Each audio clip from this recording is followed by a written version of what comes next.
Today's video, we're going to be checking out the new DC Collectibles Batman vs. Harley Quinn Battle statue.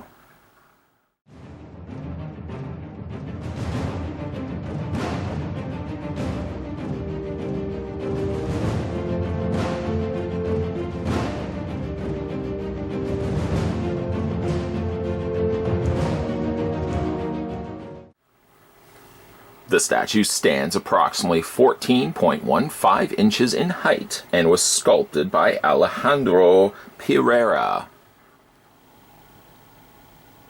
Okay, so having a look at the statue, I'm just going to keep it on my turntable here. It's a little bit easier to have a look at all the stuff that's on the statue itself. Now, anybody that has picked this up for themselves or have watched other reviewers look at this statue, you know it's rather infamous for its quality control. There's a lot of issues, I would say, when it comes to getting this statue completely out of box and put together. And don't think that just by looking at mine, I was successful with finding one that wasn't problematic. In fact, mine was just as much problems as other people's. Now, some of the issues that other people had mentioned was the fact that connector points just didn't line up.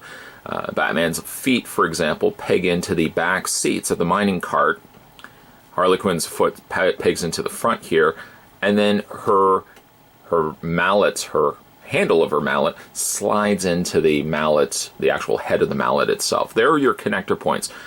So when you get it out of the box, essentially what you do get is you get the main base with the tracks, and even then getting that out of packaging can be difficult because all these little individual wires don't really have a whole lot of give to them, and especially when you look at the side of the train rail.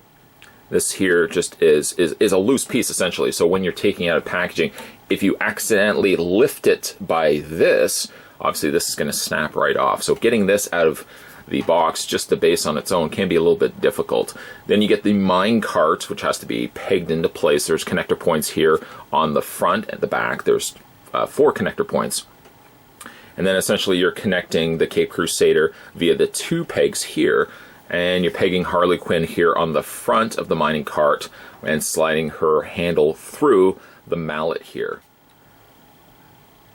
So for example, getting a look at Batman here. Now I picked this up at a comic book store, which I would suggest if you ever pick up a statue, generally try to get it from a comic book store rather than ordering it online. Comic book stores are a little easier to go back to, and if you know the people there well, or they're just decent enough people, usually they can send it back, get a replacement for you.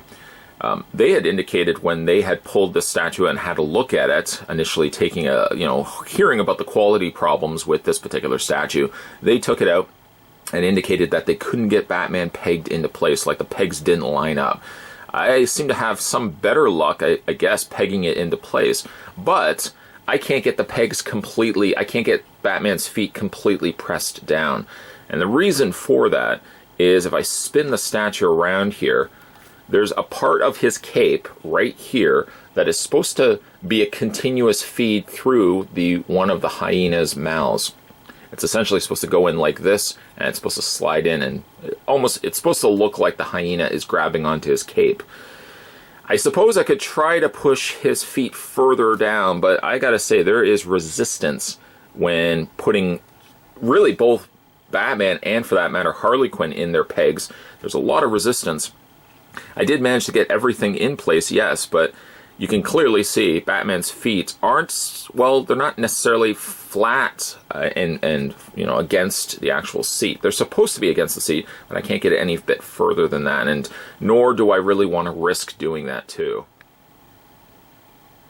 Harley Quinn, I fared pretty good, although I have to say the angle in which her peg goes in doesn't seem like it's the angle that you would think putting it in would go. Like, instead of putting it in this way, you almost have to kind of put it in on a slight angle, and eventually slides into place.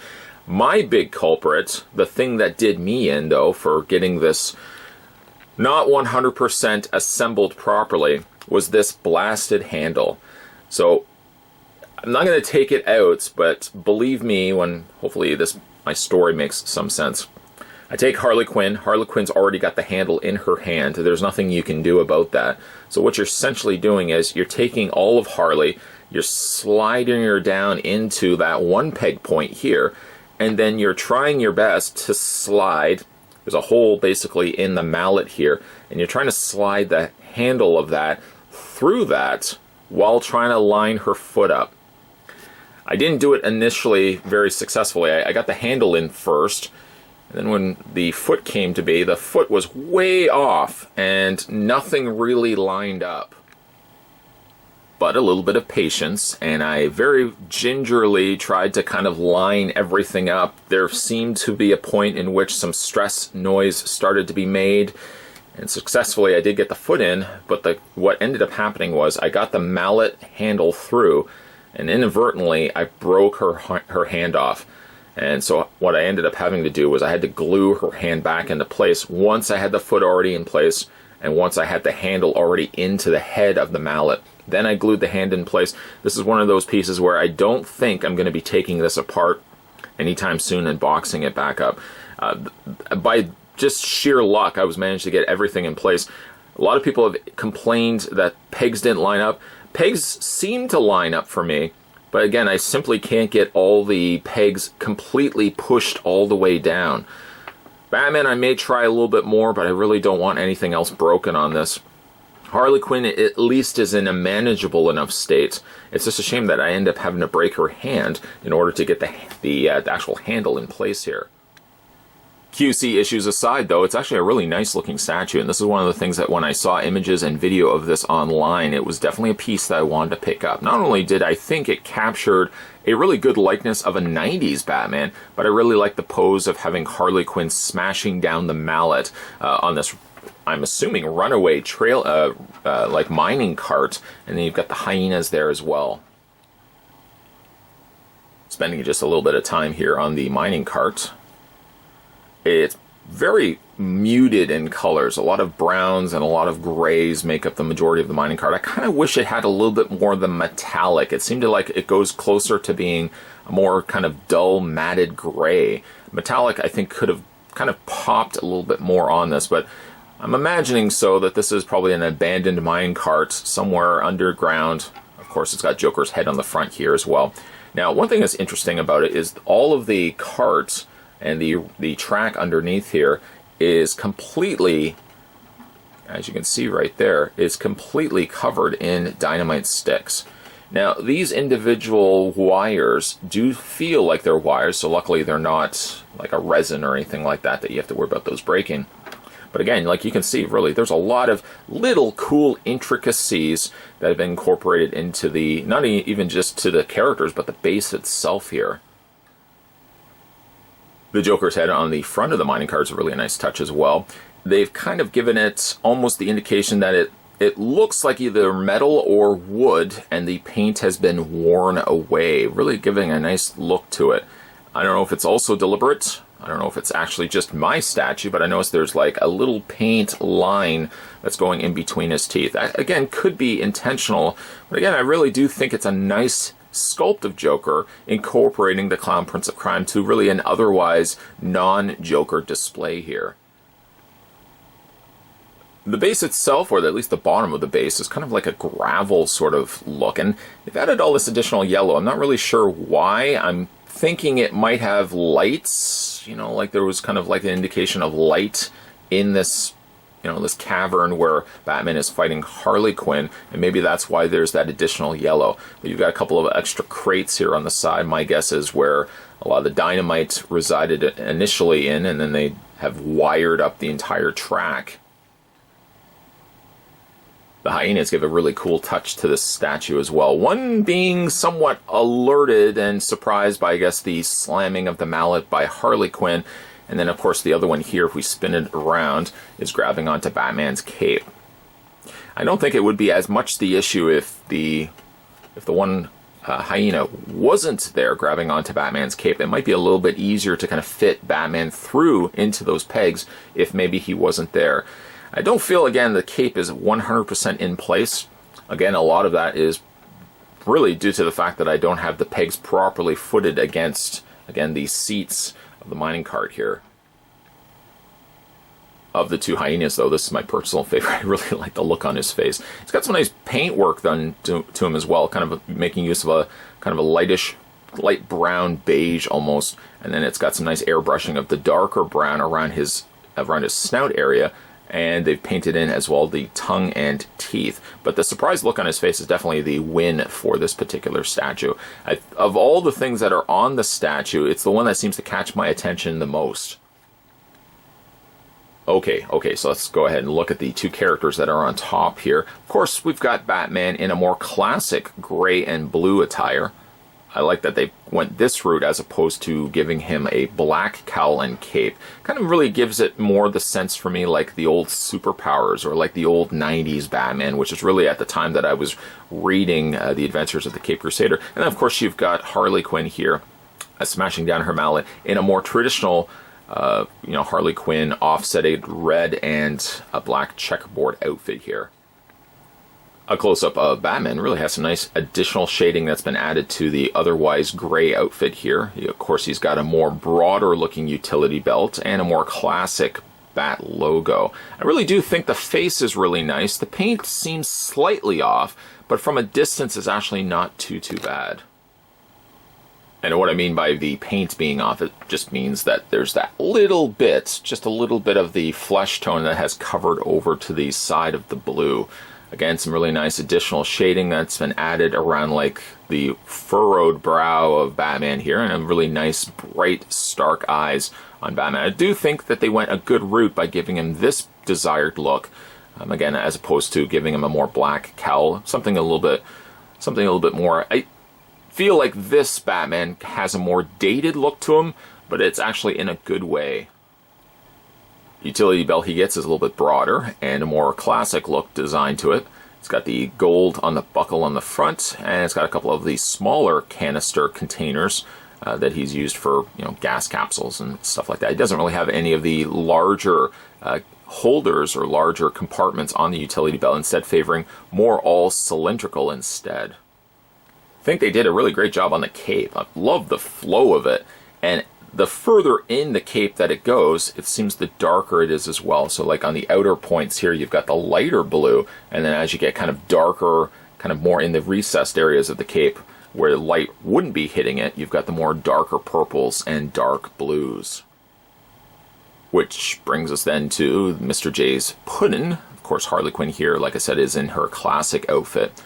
It's strange, though, that it seems like the diamonds here on her arms are a lighter shade of red than the rest of her body. Her body favors more so like dark red, and you've got a little bit of the additional kind of black that's been airbrushed in there as well.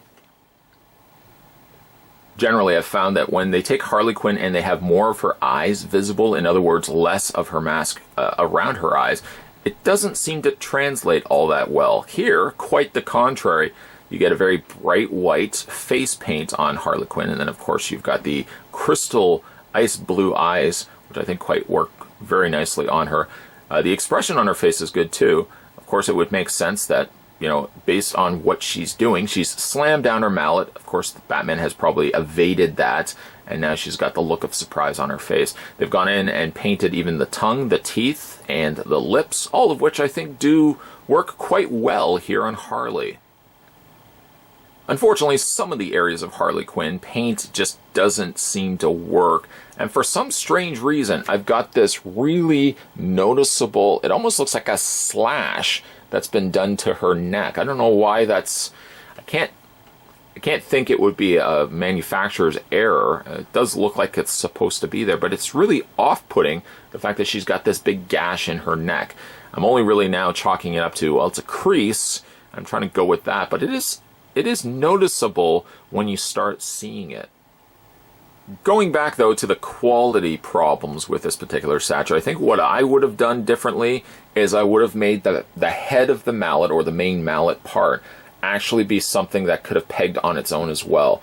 Instead, this is a permanent fixture to the seat, so really you're trying to fit Harley Quinn's handle into it, all the while trying to peg her into the front of the mining cart. Here, I think what they should have done was they should have taken the mallet head and made that something that could have slid into the handle, and then from there it could have pegged into place. Because then you could have just pegged her down and then pegged the mallet down, instead of trying a game of fitting the handle in, all the while trying to peg her foot into the front here.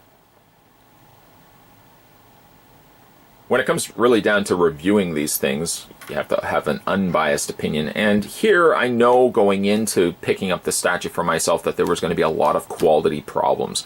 I read enough of the reviews online, I watched a couple of the reviews online as well, and a lot of people had problems with this particular statue. I still kind of went in, tried to be optimistic to the fact that yes, I was probably going to be experiencing similar problems myself. And luckily, as many of the problems that have been addressed, I seemed not to have had as much the bad luck, I think, when getting this statue put together versus some of the others that I saw online. One of the big things was pegs just didn't line up. Pegs here do line up. I just can't get the pegs further down that it does look like Batman is kind of levitating more than being firmly planted against the seats of the mining cart. My biggest problem, though, has to still be the handle of the mallet. There could have easily been a better way to go about this. DC Collectibles generally goes the route of pegging everything together. Maybe they should have gone the route of maybe magnetizing things, something that Kotobukiya does with a lot of their statues. Magnetizing things in place, although you don't get as much I don't know how well magnets could have worked on Batman, because again, he's really on the edge of the seats. That could have been a little bit more of a problem. Maybe those could have still been, pegged into place. But maybe like the mallet or something, or Harley Quinn maybe could have been pegged, maybe could have been magnetized. Something could have been drastically different, because like this particular statue is something that on paper looked really good. Getting it constructed though, and then getting it home, certainly, it did vary quite a bit from what we saw online. And it's really such a shame that this particular statue faced as many quality problems as it did, because I really think it's one of DC Comics, DC Collectibles' finest pieces. At the end of the day, the Batman vs. Harley Quinn battle statue display is one of those cases where a collector going in really should know, let the buyer beware. Like, go in knowing that if you are picking the statue up for yourself, you're probably going to have problems. The comic book store apparently has had a couple of these come in, a lot of them being broken, a lot of them having pegs misaligned. And of course, looking online, one can't help but find more negative reviews about this statue than positive. From a positive standpoint, it's got a good design to it. It's got a good flow. Both Batman and Harley Quinn are given their fair treatment, and I think both sell things well on the statue. I like the pose on Harley Quinn slamming down the mallet. I like Batman evading it and slightly off to the side, and I do really like the hyenas incorporated into the mix as well. Again, this is one of those things that a drawing of this, I'm sure, looked spectacular, but DC Collectibles did struggle, I think, getting the execution of it down 100%. At the end of the day, though, I'm happy that I managed to pick this up for myself. And yes, I did actually pick this up for myself, knowing that I was going to have problems with it. Luckily, again, the problems don't seem as dire maybe to the extent of some of the other collectors that unfortunately picked up this piece for themselves and had a lot of problems with misaligning pegs, things being broken, and just all-around placement of where everything went on the statue being really, really difficult. So, this being said, take it from one reviewer to you guys. If you are looking to pick this up for yourself, I would recommend it from a standpoint of its design, but be very careful. This is the kind of thing where either try to go into a comic book store and see if they can open it up in person and make sure everything is kind of intact. I don't know if I would suggest picking this up online unless you can get it from a good, reliable source where if something is broken to it, they would accept a return on it and they'd be able to get you either a replacement or they'd be able to get you your money back. I would not say pick this up on eBay. Don't buy this from a seller on eBay, because if it does arrive broken and things don't line up, 9 times out of 10, an eBay seller is not going to entertain the idea of giving you a refund or trying to give you a replacement. So let the buyer beware. If you are interested in picking this up for yourself, it's a beautiful looking piece, but again, a lot of quality problems will come along with this as well. Today, though, we were having a look at the DC Collectibles Batman vs. Harley Quinn. This was the Battle Statue. Beautiful piece, bit of a nightmare to put together. If you guys haven't had a chance yet to hit that little subscribe button down below, you'll never miss a beat with future videos coming onto this channel. And speaking of videos, also, if you want to go back to my homepage on this channel, scroll down the videos section, and if there's any videos that you may have missed, feel free to check those out and comment in those videos as well. It lets me know that you guys are checking out the older stuff as well as the newer videos that I upload. As always, guys, thanks for watching as you always do, and I'll see you next time.